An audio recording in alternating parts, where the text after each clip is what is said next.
I've got three quick tips. Actually, I've got one major tip.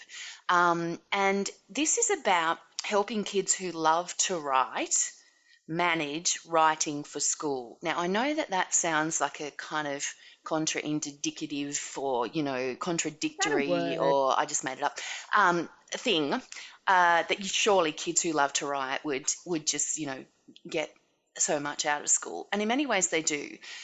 But what happens with them, I find, is that they, love to write what they want.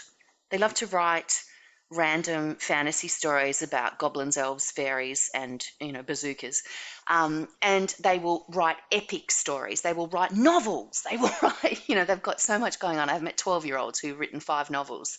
Um, but what they really struggle with sometimes is actually hitting the brief for school, because writing for school is almost like writing for a publication, like writing for a magazine, like writing for any audience, in that it's a particular type of writing. And That's a really good way of putting it. There's like yeah, parameters around their writing. there's parameters, there's boundaries, there's often word lengths, and they struggle with word lengths, a lot of them, because they struggle to get a beginning, a middle, and an ending into 800 words.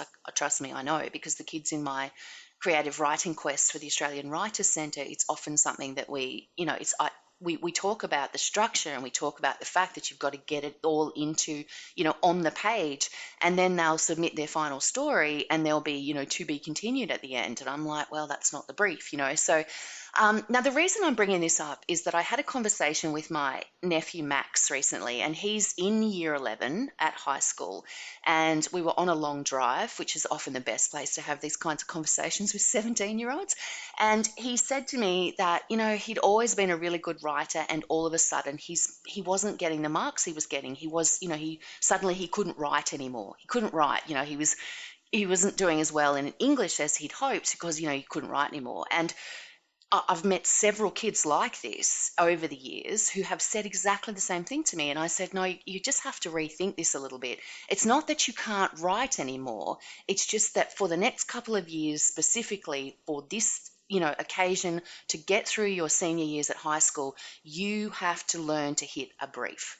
So when they give you that scaffold, when they give you the marking rubric, when they do whatever it is that they do, because there's so much paperwork that goes with an assignment these days, when they give you that, you need to look really closely at it, and you need to hit the brief. And this is not about you necessarily writing whatever it is that you want and being wildly creative and being amazing.